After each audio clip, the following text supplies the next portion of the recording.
C'était un de mes premiers débats télé, en fait, sur une micro-chaîne qui s'appelait MCE, ma chaîne étudiante. Je me souviens de ces débats très houleux, mais nous étions arrivés, en tout cas au Sénat, à une position cohérente, une position commune.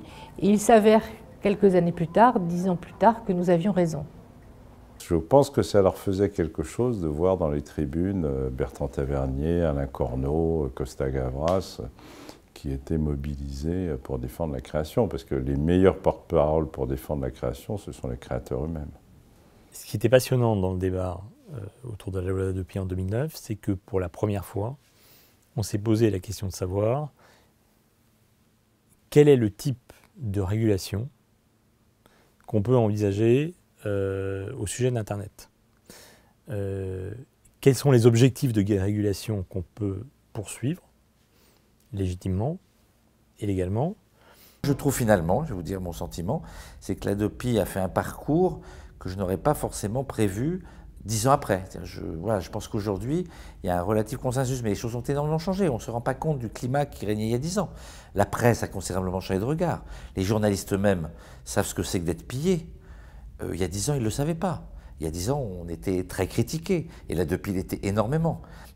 Et je n'ose pas imaginer ce qu'aurait été la création dans notre pays sur la musique, sur le cinéma, sur l'audiovisuel, si on n'avait pas eu la Hadopi. Et donc, quand on revoit les débats d'il y a 10 ans, on voit bien aussi finalement quels étaient les ringards et quels étaient les modernes.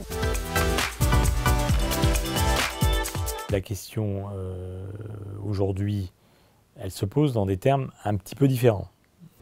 Ce qui a changé, c'est que Internet n'est plus une zone de non-droit. Je pense qu'aujourd'hui, il y a cette conscience aiguë qu'il faut réguler l'Internet. Ce n'était pas du tout le cas en 2009. Je pense qu'on est à un moment charnière parce que l'Europe vient de le montrer.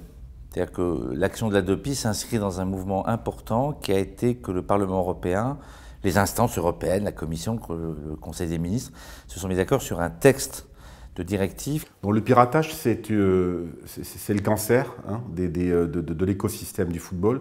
De la même manière qu'il y a eu le peer-to-peer sur la musique et le cinéma il y a quelques années, aujourd'hui c'est le sport. Donc le streaming illégal sur les contenus sportifs et en particulier le football, c'est plusieurs centaines de milliers d'abonnés qui disparaissent. C'est 500 millions d'euros. Un certain nombre de sites ont été, selon les cas, bloqués ou déréférencés. Ce qui fait que le téléchargement illicite a arrêté d'augmenter et qu'il est sur une pente légèrement descendante. Je pense que pour aller jusqu'au bout, il faut absolument sanctionner l'internaute final par une amende d'un faible montant et qu'il serait très bien que cette fonction soit donnée à l'Hadopi. L'Hadopi en 2029, elle sera absolument formidable. Elle tiendra compte du piratage en streaming, en DDL et pas seulement en peer-to-peer. Quand on a regardé la problématique qui était la nôtre, celle du streaming illégal, et qu'on a immédiatement pensé avec nos juristes qu'il fallait une autorité administrative indépendante, qu'il fallait un savoir-faire technologique, un savoir-faire juridique, c'est assez naturellement qu'on s'est tourné vers la Hadopi. Les nouveaux défis, je pense que c'est le téléchargement direct, c'est le streaming illicite. Ce sont des sites massivement commerciaux. Alors là, on n'est plus sur une piraterie domestique, on est sur une piraterie en bande organisée. Les ayants droit sont allés très régulièrement en justice pour démontrer qu'un certain nombre de sites étaient des sites contrefaisants. Et heureusement qu'ils ont fait ce travail-là, mais je pense qu'il faut les accompagner dans leur démarche. Je pense notamment à toute la question des sites miroirs, ces sites qui poussent comme des champignons et dès que vous en avez un qu'on arrive à supprimer, eh bien vous avez une réplique qui apparaît. On pourrait permettre à l'Hadopi d'actualiser comme ça les décisions de justice. Il est impératif notamment que la haute autorité prenne en charge de nouvelles missions, notamment installer un forum d'échange pérenne avec les intermédiaires techniques, pour permettre aux créateurs et notamment aux moteurs de recherche de discuter et d'envisager ensemble, sous l'égide de l'Hadopi, le meilleur moyen de réduire la visibilité des offres pirates. C'est aussi la régulation des plateformes de partage de contenu comme YouTube, SoundCloud, Facebook ou Dailymotion, où la Hadopi pourrait jouer un rôle en vertu de la future transposition de la directive sur le droit d'auteur, à la fois pour s'assurer que ces plateformes mettent en place des moyens efficaces pour réguler les contenus, mais aussi pour préserver les exceptions liées à l'usage de contenu sur ces plateformes, donc un rôle de médiateur très intéressant. L'Adopi a d'autres missions, on le sait. Je crois que d'étudier les usages, les comportements, de les prévoir et d'adapter en fonction les différentes politiques publiques qui sont menées dans ce secteur, c'est aussi une mission d'avenir. Tout le département d'études de l'Adopi fait un travail formidable de prospection. Les moyens de pirater évoluent très rapidement et on doit être capable d'anticiper ces mouvements-là pour justement arriver à les circonscrire au maximum. Le combat que mène l'Adopi s'inscrit dans un combat plus large qui est d'éduquer et de former les plus jeunes et avant eux bien sûr leurs formateurs aux enjeux du numérique qui sont multiples. Je lui souhaite de poursuivre sa route et surtout d'engranger des réussites. Parce que lutter contre la piraterie, c'est redonner aux créateurs, aux artistes et aux auteurs leur juste place dans la société. Je souhaite à la Adopi d'avoir réussi un pari collectif qui est qu'on aura fait comprendre à l'internaute que pour qu'il puisse encore avoir accès aux œuvres et à la diversité culturelle de ces œuvres, eh bien, il faut qu'en amont, il pense à ceux qui prennent les risques de créer. De continuer à bien travailler comme il le fait aujourd'hui, d'étendre son champ de compétences, d'appréhender les nouveaux usages sur Internet et de démontrer aujourd'hui qu'on a une autorité administrative, certes, mais agile, qui répond de manière rapide, efficace aux enjeux du numérique.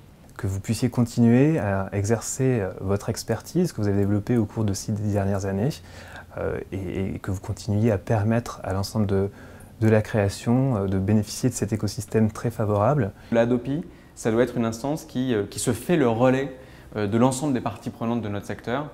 C'est ça sa richesse et je pense que ce sera absolument central pour les années qui viennent. Je souhaite un bon anniversaire à l'Adopi, je lui souhaite longue vie et je souhaite à tous ceux qui travaillent d'être heureux dans leurs fonctions qui leur permettent de défendre la création. C'est essentiel de défendre la création. Je lui souhaite un très bon anniversaire. 10 ans, c'est pas encore l'âge adulte, loin de là, mais c'est l'âge où on est en train de grandir, d'apprendre. Et je sais que les équipes de Denis Rapone sont particulièrement efficaces et humbles aussi. Donc j'ai envie de parler de ça parce que les rencontres que nous avons eues avec Denis et ses équipes, en tout cas, ont été empreintes à chaque fois de recherche de la solution, avec beaucoup d'humilité, beaucoup d'apprentissage réciproque. Et donc mon souhait, c'est que les équipes de la Adopi ne changent pas dans la façon qu'elles ont d'aborder les problèmes et d'être en relation avec l'écosystème qui est le nôtre. Je vous souhaite un très bon anniversaire à tous ceux qui travaillent, tous ceux qui ont travaillé et à tous ceux qui travailleront. Parce que c'est la première décennie, je vous souhaite de nombreuses décennies qui suivront. Bon anniversaire. Je souhaite un formidable anniversaire à l'Adopi, à Denis Rapone, son président, à Pauline Blassal et à l'ensemble des membres du collège. Je souhaite un très bon anniversaire à la Adopi.